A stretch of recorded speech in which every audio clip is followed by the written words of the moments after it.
Hi. Um, so usually I record the dispatch on Sundays, the day that I'm sending it out to everyone. But this week there was a lot going on. There is a lot going on Sunday, so I recorded on Friday, and today is actually Saturday. And there's a lot going on in the news. And I wanted to add something here about painting. Um, just about every dispatch I say, keep on painting, and it's really good to paint and draw. and and it is. And there's an enormous amount of instability in the world right now, to say the least. And drawing and painting, making stuff. Uh, there's lots of ways that people work with their system to ground. For those of us that are feeling an urge to paint and draw, there's something to that to regulate our nervous system. And we really need that. It's really, really helpful. We need to regulate our nervous systems, to downregulate, to ground. And if you have an interest in drawing and painting, that's a great way to do it. So I'm just putting that out there before we move into the regular dispatch, wanting to put in another urge there. It's good. Okay. Take good care. Hello, everybody. Welcome back to another dispatch. So I'm going to read from this. This is Encounters, New Art from Old. Big shout out to Rosemary for this. I think I might have mentioned it in the past.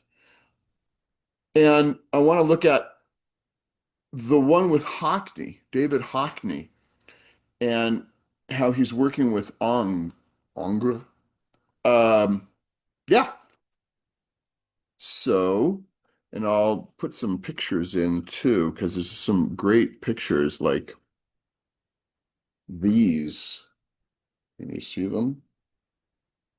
Anyway, yeah, there's all kinds of.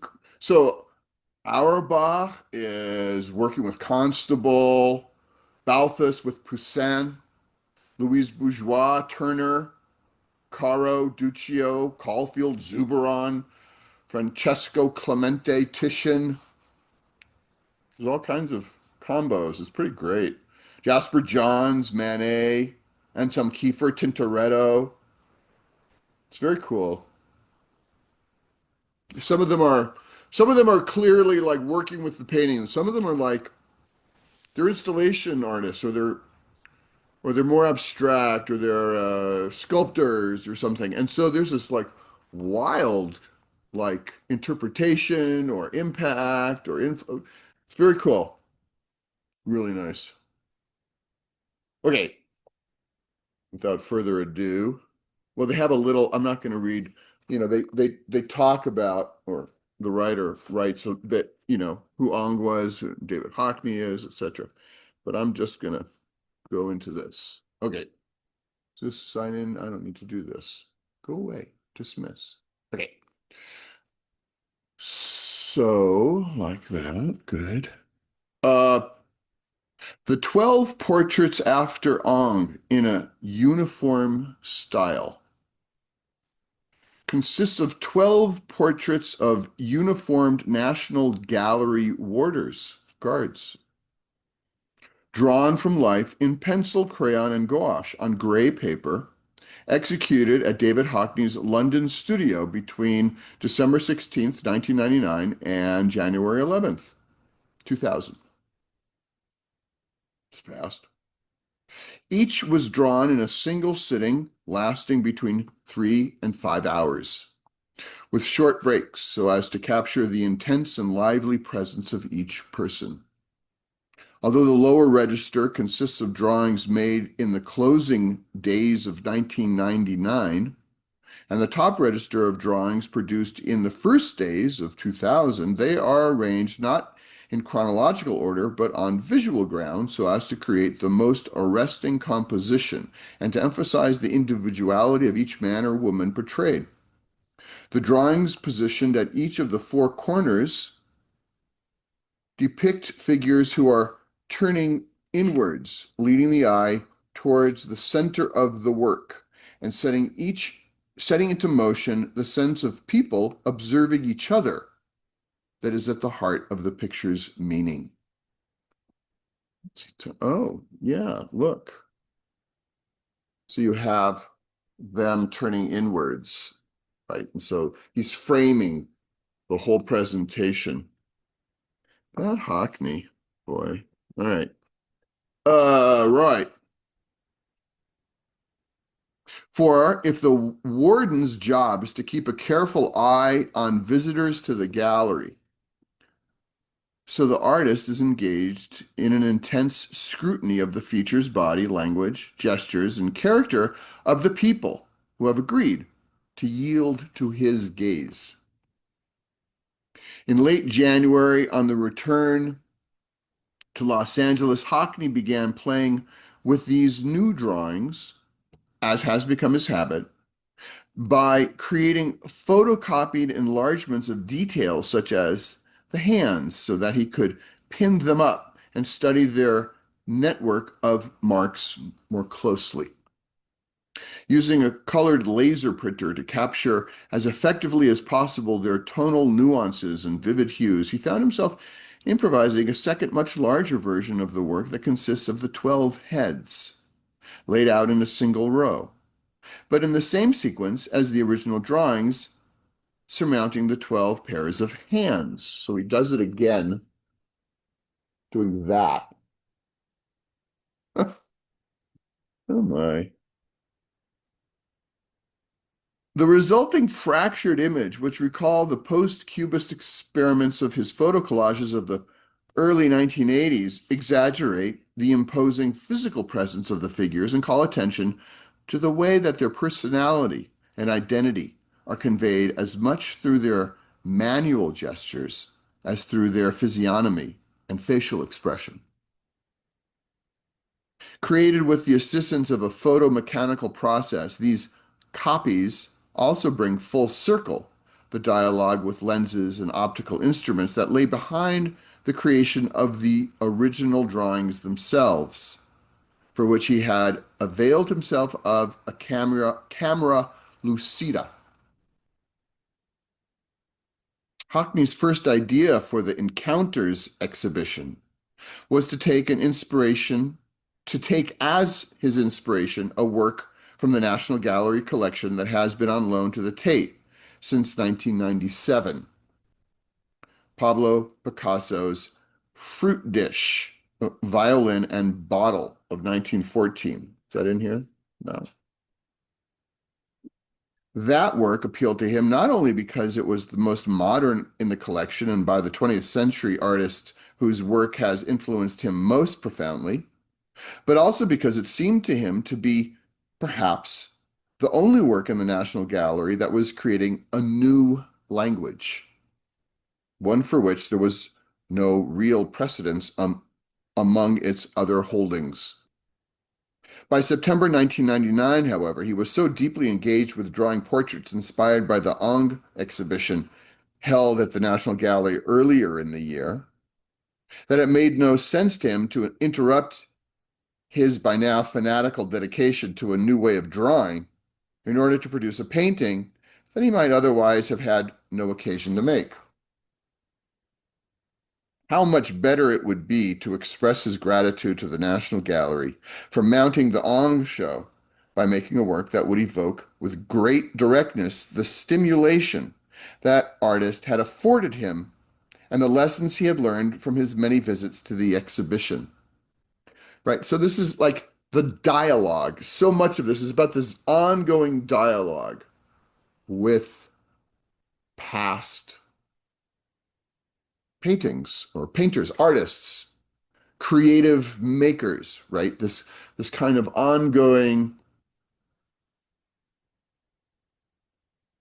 continuity,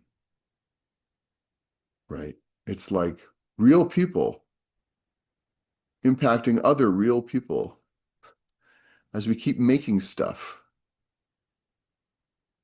and it's coming, of course, out of my sensibility, but it's in relation to their sensibility and what they made, right? And the impact on me.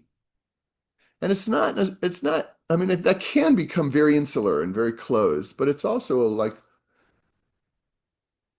how we see the world gets affected by art. I mean, it just does. That's part of its power and magic. Like,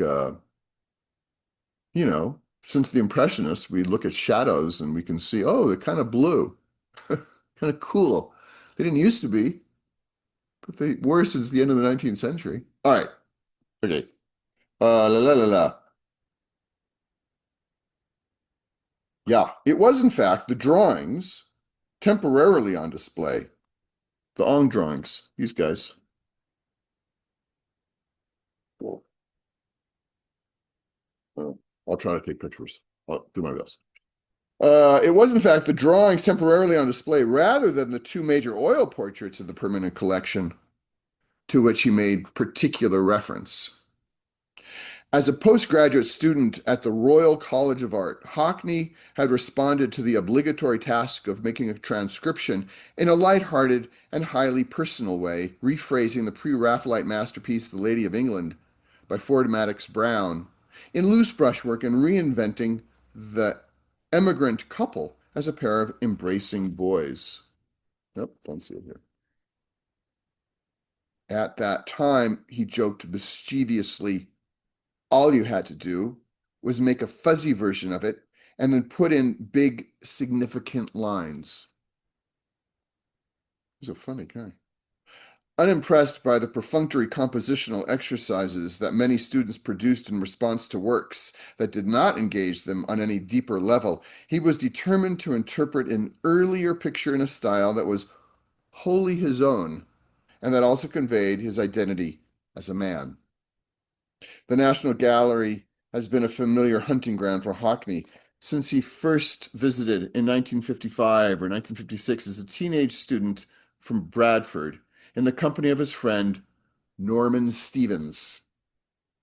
And the history of art stretching back as far as ancient Egypt has been a reference point for his work since the early 1960s.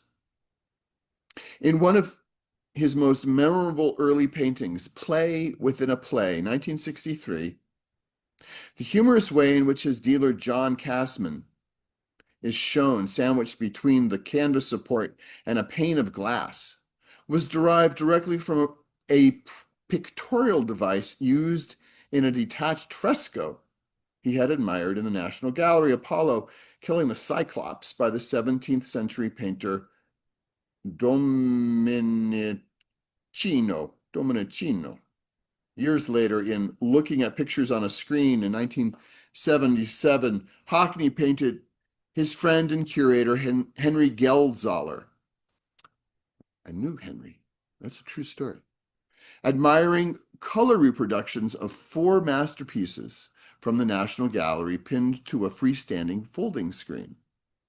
It was this canvas that Hockney took as the centerpiece for his Artist's Eye exhibition, Looking at Pictures in a Room at the National Gallery from July 1st to August 31st, 1981, which he presented as an installation featuring the objects shown in the painting and for the accompanying publication, Looking at Pictures in a Book, at which he wrote about the pleasure one experiences in looking at art, even in reproduction. All right, I'm just going to read a little bit more and then we'll pause.